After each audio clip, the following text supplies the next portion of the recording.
udah kamu ceritain gimana lika-liku kehidupan kamu selama di Taiwan.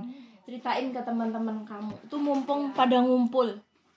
Pengalaman pertama ke Taiwan itu ya apa ya, di Taipei juga 3 tahun.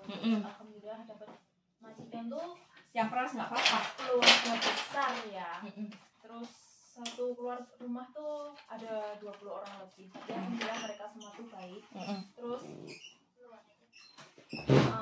awalnya pasien tuh masih sehat, masih bisa jalan, terus stroke, akhirnya yang ngangkat lah ya. Itu masak untuk semua orang kayak gitu. Nah, pokoknya pertama kali kayak gitu. Terus yang tapi kamu sekarang kan 10 tahun totalnya ya. Iya. 10 tahun yang lalu kamu jadi PMI itu masih polos loh. Dulu tuh masih sederhana loh. Ya. Jadi kalau sekarang dibedain sama sekarang udah beda. Ya. Dulu peraturan kamu bisa nggak bisa pekerjaan kamu ya ini. Iya. Kalau misalnya kamu minta kayak ngreor, nggak mau kerja, mogok kerja, laporan apa itu kayaknya diketawain sama pihak agensi kan. Iya. Dimarahin kayak gitu. Jadi aku tuh prinsipnya bahasa nggak ngerti, jadi aku tuh pakai bahasa Inggris sebisa saya. Jadi tuh kalau misalkan majikan ngomong apa aku ngerti tapi aku nggak campur culai kayak gitu kan. Jadi aku ngomongnya pakai bahasa Inggris. Atau aku mau ngomong apa cowok yang nggak ngerti aku pakai Inggris ke majikan, jadi ngerti sama lama tuh jadi nyambung. Oh ini begini kayak gitu. Itu cara komunikasi. Itu kamu waktu di Taipei 3 tahun itu ya? Iya, yang pertama kali. Terus masalah pekerjaan aku awalnya sama sekali nggak ngerti jaga lansia ya. Terus akhirnya kan nenek apa tuh stroke ya, di ICU tuh udah berapa 3 bulan lah di rumah sakit itu.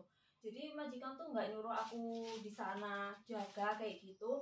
Jadi tapi dia ambilkan orang Talu kayak gitu. Jadi tiap hari aku pulang pagi misalkan jam 10 enggak deh, pagi itu ke sana. Kalau misalkan kamunya pergi makan tuh aku jagain nenek. Terus di sana tuh aku sambil belajar gimana sedot dahak, gimana pakein itu makan pakai selang kayak gitu. Nah itu yang kamu ceritain kan masalah di Taipei ya? Iya. Terus kamu di situ finish 3 tahun. 3 tahun. Jadi pahitnya pertama kali kamu kerja ke Taiwan 3 tahun itu. Kemudian kamu pulang apa?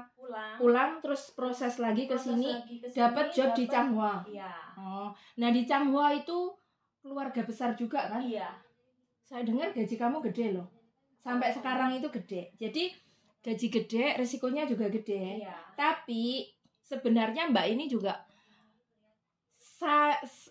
dari maksudnya pekerjaan, karena saking beratnya pekerjaan kamu juga ada bukan diem aja kan, kamu juga sering ngeluh ke kita kayak gitu loh.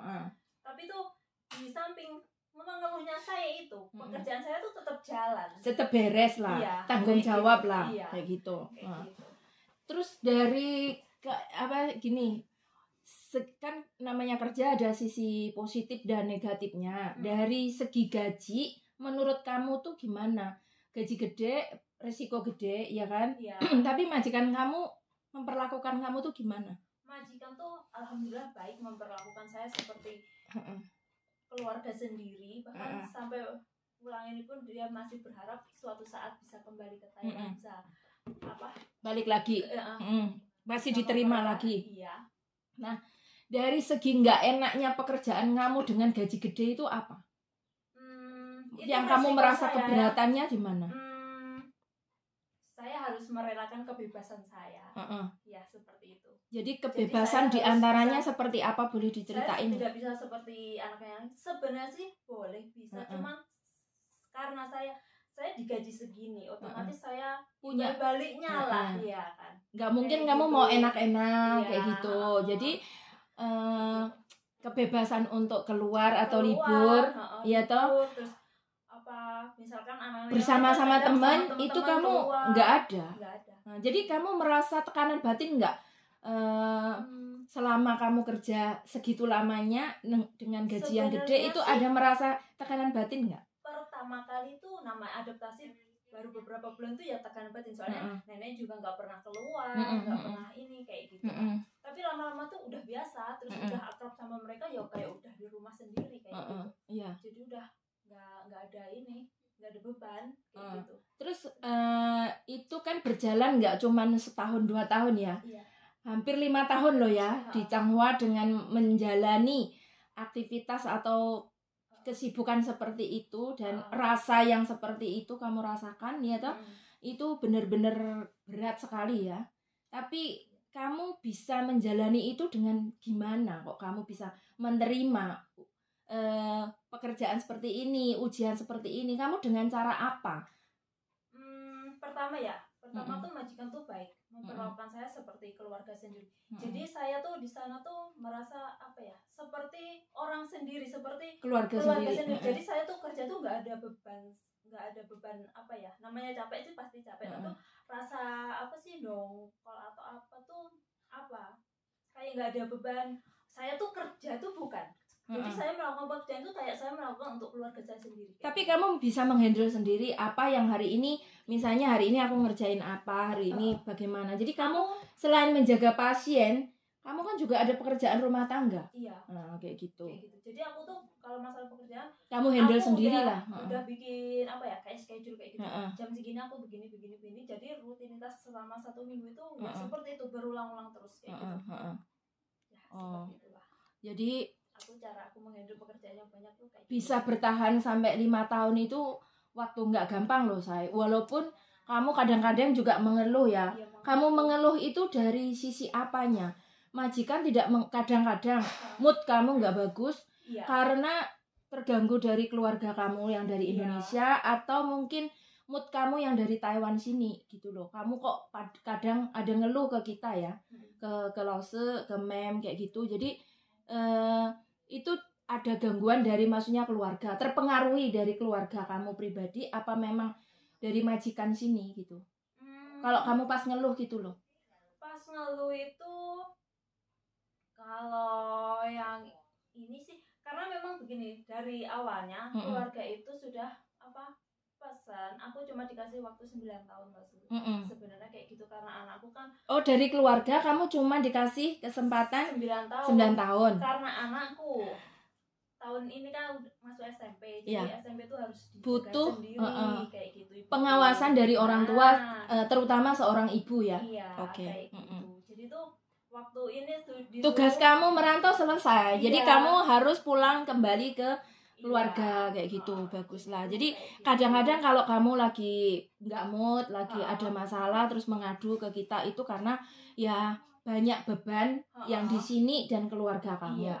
Terus kamu ada nggak keinginan kamu, walaupun kamu diminta harus pulang ya, dari keinginan hati kita kan karena kita sudah terbiasa kerja, mendapat uang pemasukan, dapat gaji setiap bulan rutin, dan itu terutama kamu spesial banget, gaji kamu nggak kecil, jadi terbiasa kamu menerima gaji gede. Itu apakah kamu rela harus meninggalkan Taiwan atau mungkin ragu atau mungkin kayaknya saya berat untuk meninggalkan Taiwan, itu gimana kesannya? Kesannya kalau berat tuh ya jelas berat ya, apalagi sudah meninggalkan Taiwan mungkin bisa selamanya loh ya. Terus kalau untuk persiapan aku sendiri tuh sebenarnya juga udah persiapan ya dari dulu tuh, karena memang dikasih waktu 9 tahun jadi aku harus menggunakan benar-benar menabung mungkin. Nah kayak gitu, misalkan untuk investasi kayak gitu. Ini saya dengar kamu udah bangun rumah bagus loh, ada fotonya juga. Anaknya udah sekolah sampai SMP. Untuk tunjangan untuk keluarga itu juga udah, kamu sudah mencukupi kebutuhan keluarga yang luar biasa. Saya sudah mendengar semuanya ya cerita kamu. Terus jadi kamu berat ya sebenarnya meninggalkan Taiwan. Enak ya Taiwan maksudnya. Apalagi gajimu fantastis. Pokoknya melebihi orang di Indonesia. Pokoknya di sini enggak ya PRT ya toh, tapi gajinya melebihi pabrik.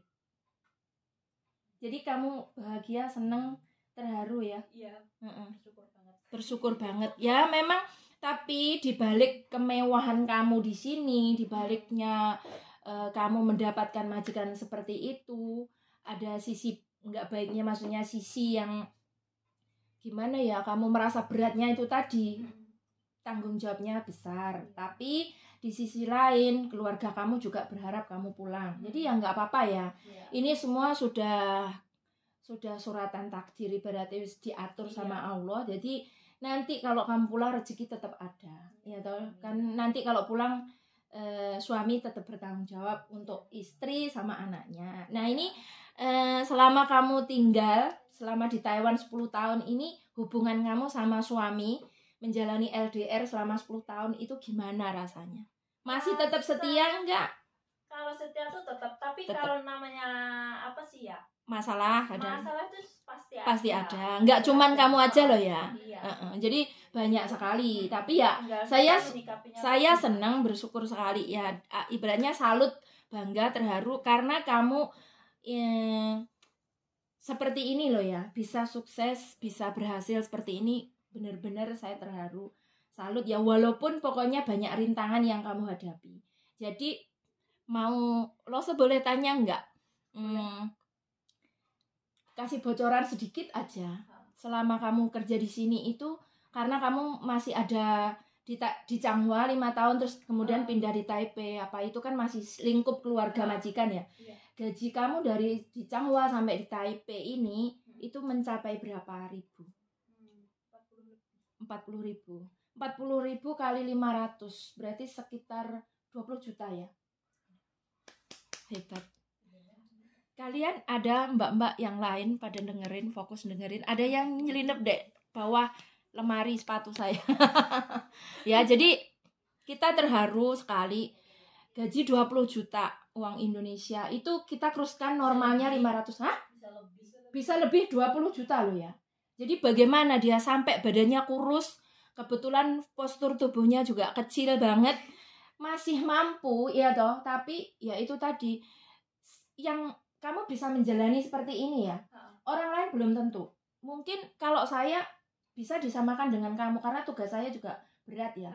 Tapi kalau yang lain mungkin juga nggak sanggup kerja seperti kamu. Karena kamu juga kita punya kecerdasan, punya apa ya, kelebihan masing-masing. Orang punya kelebihan kekurangan. Tapi saya benar-benar bangga. Dengan gaji segitu kamu bisa bertahan. Pokoknya luar biasa ya Mbak Dewi. Ini dari Madiun ya. Dari Madiun ya. Jadi saya cerita ini juga deg-degan loh ya teman-teman. Jadi jarang-jarang saya nemuin Mbak PMI yang seperti ini. Jadi sabarnya luar biasa. Terbuat dari apa hati kamu? Dari made in Allah lah intinya ya. Bukan made in Cina ya. Jadi nggak mudah rapuh, pokoknya tetap tegar, tetap semangat. Dan yang paling terharu lagi, kamu tetap